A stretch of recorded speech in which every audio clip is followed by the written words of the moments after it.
प्यारे प्यारे भव्यात्माओं, भगवान महावीर स्वामी के समो शरण में हम सभी विराजित हैं। आचार्यमान तुंग द्वारा रचित यह भक्तांबर स्तोत्र, इसकी महिमा को हम समझ रहे हैं। तो हमने एक एक महिमा को समझा। बंधुओं, जो भक्ति की महिमा को समझ लेता है उसके जीवन में कभी भी दरिद्रता नहीं आती है। जो भक्ति की महिमा को समझ लेता है उसके घर में कभी कलह नहीं होती है। जो भक्ति की महिमा को समझ लेता है उसके घर में कभी गरीबी नहीं आती है। और जिसने भक्ति की महिमा को समझ लिया है वह कभी अंधा बहरा आदि आदि जो भी विपदाएं संकट आदि हैं, अगर भक्ति की महिमा को समझ लिया तो वह तुमसे कोसों दूर भाग जाती है। क्योंकि एक ही महिमा रह पाएगी, या सम्यक दर्शन की महिमा रह पाएगी या फिर मिथ्या दर्शन की महिमा रह पाएगी। लेकिन सम्यक के आगे मिथ्या दर्शन कुछ भी काम नहीं, दूर से ही पलायमान हो जाता है। तो बंधुओं, ऐसे हमने कितनी काव्य हो गई? 25 काव्य के माध्यम से हम यहाँ देख चुके हैं।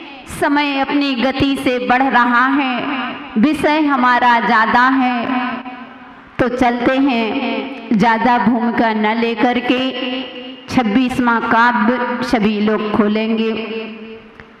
तुभ्यम नमस्ते नमस्ते भुवनार,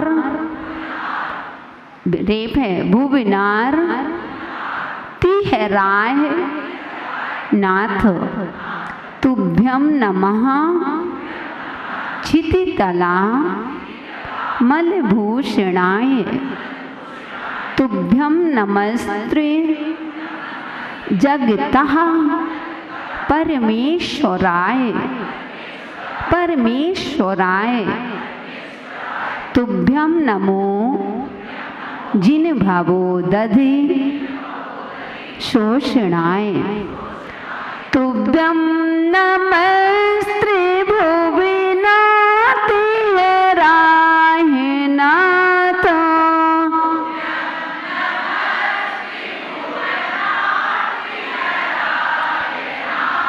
तुभ्यं नमः क्षितितला मलभूषणाय,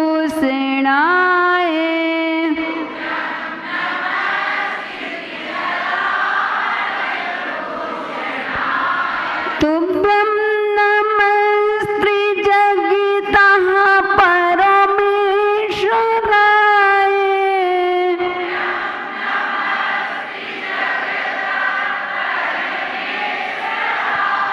तुभ्यं नमो जिने भवो दधि शोषणाय,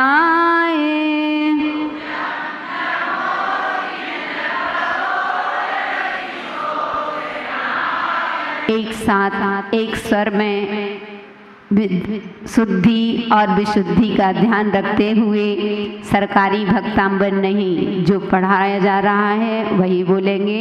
तुभ्यं नमस्ते भुवनाथ, ऐसे नहीं, नमः तुभ्यं नमस्ते, हाथ तो जुड़ना चाहिए ना। ऐसे बैठे हैं जैसे बड़े नेतागिरी से आए हों कहीं से। मैं अरे नमः, जहाँ हमको क्यों नहीं हमने बताया था, पहले काव्य में ही हमने आपको बताया था कि जब आता है सम्यक प्रणम्य में हमारे सिर झुकना चाहिए, और प्रणम्य के बाद झुकाते हो उसका फल नहीं मिलता। अब नमस्तुभ्यं नमस् त्रिभुवनः, अगर त्रिभुवनः में अगर आपने सिर झुकाया तो आपको फल नहीं मिलेगा, ध्यान रखना। कहाँ? तुभ्यं नमः, तो नमः जहाँ शब्द है वहाँ अपना सिर झुकना चाहिए। अब आप ये तुभ्यम नमः क्षितितला, क्षितितला को आप नमस्कार करें। तो ऐसे नहीं, जहाँ हमारा नमस्कार होना चाहिए वहाँ ही हमारा, जहाँ नमस्कार के लिए कहा गया है वहीं आपको नमस्कार करना है। इसीलिए आपने इतनी बार भक्तांबर पढ़ा होगा लेकिन आज तक इसका फल नहीं मिल पा रहा। मैं बार बार वही आपसे कह रही हूँ कि आपका सरकारी भक्तांबर चल रहा है। तुमने जपो सो हमने जपो स्वाहा, वे पढ़ते आए सो हमने पढ़ लिया स्वाहा, बस ऐसा भक्तांबर चल रहा है। नहीं, हमें कहाँ झुकना चाहिए? हमारा सिर तो वैसे ही भगवान को देख करके स्वतः ही नमस्कार के लिए यह मस्तक झुक जाता है। अभी हम देख रहे, सबको याद है, ऐसी नहीं है, 90% लोगों को मुखाग्र तुभ्यम नमस्ते भुविन, अभी पढ़ रहे थे तुभ्यम नमस्ते भुविन, सिर भी नहीं झुक रहे। ये ज्ञानी आत्माओं, थोड़ा तो सिर झुकाओ। झुकने से ही तो सब कुछ मिलता है, जब तक झुकोगे नहीं तो मिलेगा कैसे? अगर ऊंचाइयों पर जाना है, चमर सोचने लगे कि हम झुके ना और हम ऊपर उठ जाएं, तो क्या मंदिर के वो चमर ऊपर जा सकते हैं? क्या नहीं जा सकते हैं। ऐसे ध्यान रखिएगा, जहाँ हमें झुकने के लिए कहा है वहीं झुकना है।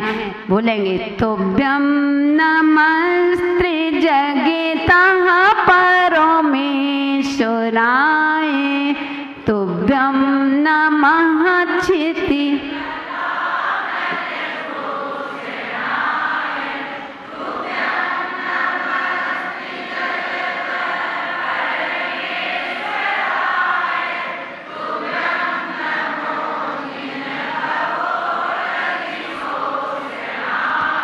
आ गया सभी से।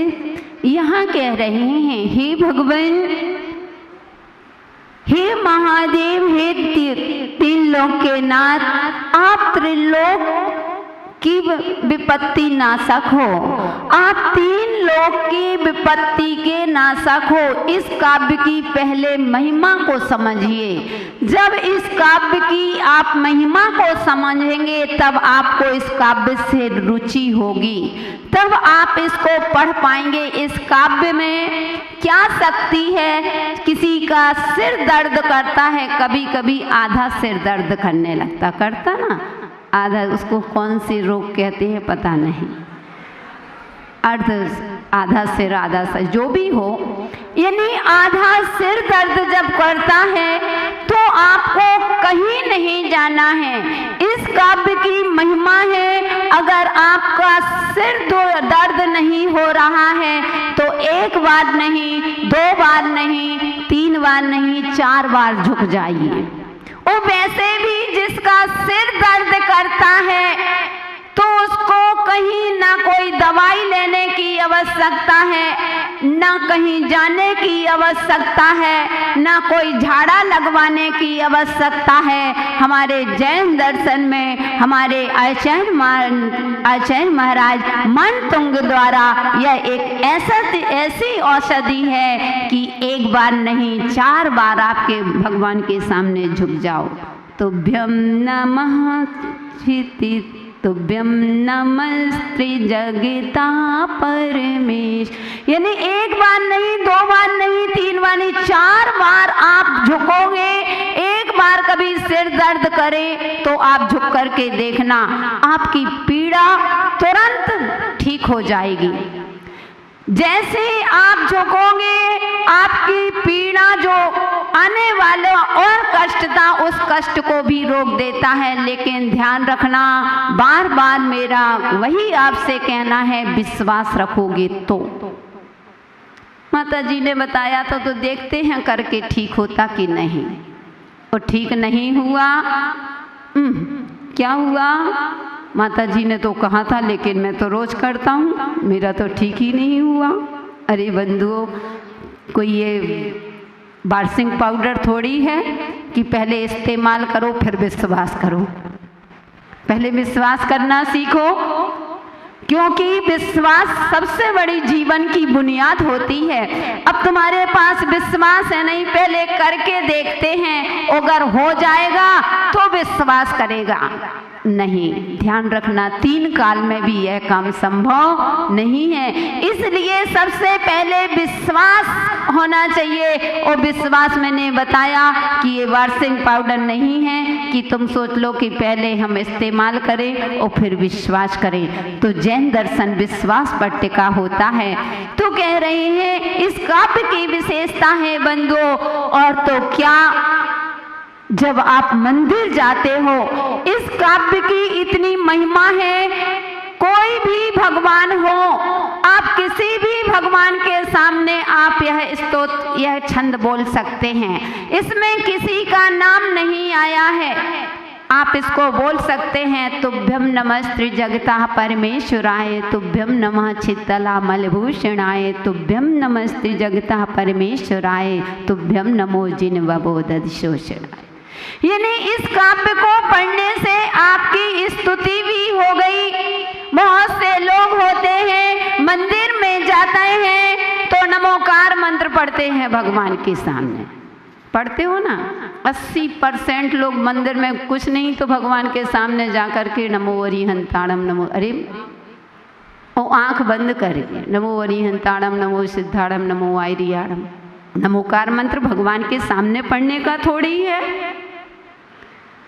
ये भगवान के सामने पढ़ने का नहीं है। ये तो जब कायोत्सक करते हैं, जब नमोकार मंत्र पढ़ा जाता है, जब अपन माला फेरते हैं तब नमोकार मंत्र पढ़ा जाता है। भगवान के सामने तो स्तुति बोलना पड़ती है। जो भगवान हो, जिस भगवान की प्रतिमा हो, उस भगवान की स्तुति गाओ या फिर दर्शन स्तुति गाओ।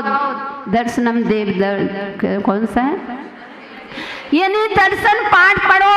दर्शन पाठ नहीं है, या तो जो भगवान है उनकी स्तुति करो, तब तुम्हारा दर्शन करना सार्थक है। नहीं तो काय का दर्शन, नमोकार सुना रहे हो, भगवान को नमोकार सुनाया जाता क्या? गलती है ना।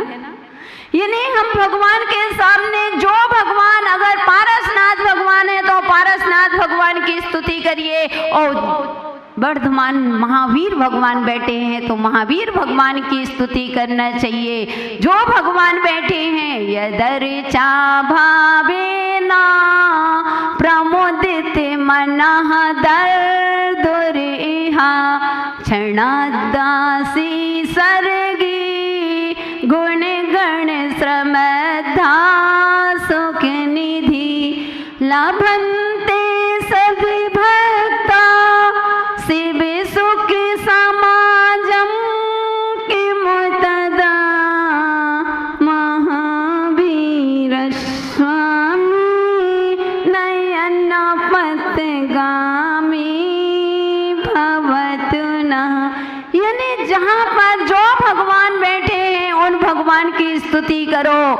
अगर नहीं बनते हैं तो आप कोई दर्शन पाठ पढ़ लो, लेकिन भगवान के सामने नमोकार नहीं है।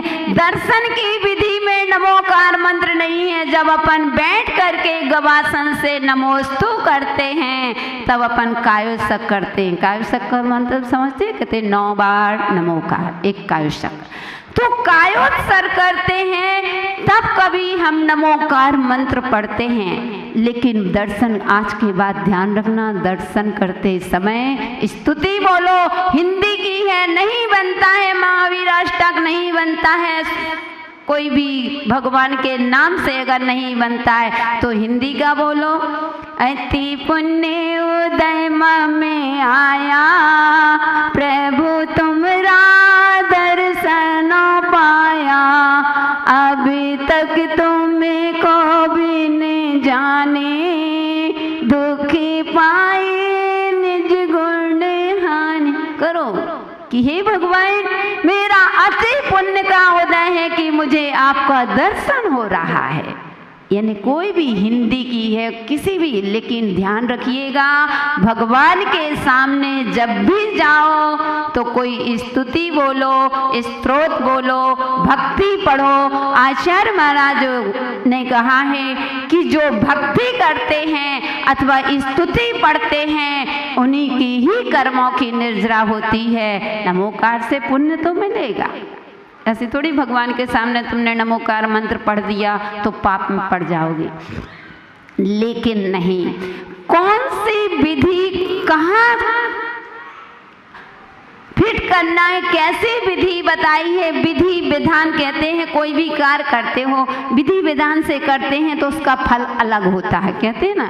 और विधि विधान से नहीं करो, फल तो पुण्य तो मिलता है लेकिन फल नहीं मिलता है। ऐसे ही भव्यात्माओं यहाँ पर कह रही हैं, एक साधु होते हैं, सबसे पहले भगवान का दर्शन करते हैं तो सिद्ध भक्ति बोलते हैं, वह भी प्राकृतिक की सिद्ध भक्ति बोलते हैं। इसी के कारण से उनके अंदर इतनी ऊर्जा आ जाती है। भगवान की स्तुति बोलने से, भगवान की स्तोत्र बोलने से, उनका गुणानुराग करने से बंदो अपने आप अपने जीवन में ऊर्जा आ जाती है, इतनी शक्ति आ जाती है, इतनी चमक आ जाती है। क्योंकि बंदो भक्ति सुंदर रूपम, भक्ति से ही सुंदर रूप की प्राप्ति होती है। आज जो तुम्हें इतना सुंदर शरीर मिला है, इतना सुंदर रूप मिला है बंधुओं, ये सब वर्ण की बात नहीं, काले गोरे तो दे तो वर्ण कहलाते हैं, एक कलर है। सबसे बढ़िया की सुंदर रूप यानी हमारे अंगों पांग हमें अगर सही मिले हैं, ये तुम्हारी भक्ति का ही प्रभाव है। आपने पूर्व में भक्ति की थी इसलिए इतना सुंदर शरीर मिला है। लोग कहते हैं कि अच्छा गरिष्ठ भोजन करो, अच्छी पूड़ी हलवा खाओ, थोड़ा सा शरीर में ताकत रहेगी, अच्छी चमक आएगी। घी खाने से चमक आती है बंधु, घी खाने से चमक नहीं आती है, सूखी रोटी से भी चमक आ जाती है। रख लो जीभ में घी, खूब 2 घंटा रखे रहो, खूब घी पिलाओ जीभ को, लेकिन थोड़ी देर बाद सूखी की सूखी रहती है। रूखी क्यों रहती? फिर जीभ को अच्छी चिकनी होना चाहिए। बोलो कि जीभ को पतले क्यों रूखी रहती है? तो घी खिलाने से, तेल लगाने से, तेल पीने से। ए बच्चों, तो कहते हैं कि घी से सुंदरता नहीं आती है, सूखी रोटी से भी चमक आ जाती है, और नहीं भी रोटी खाओ तो भी चमक आ जाती है।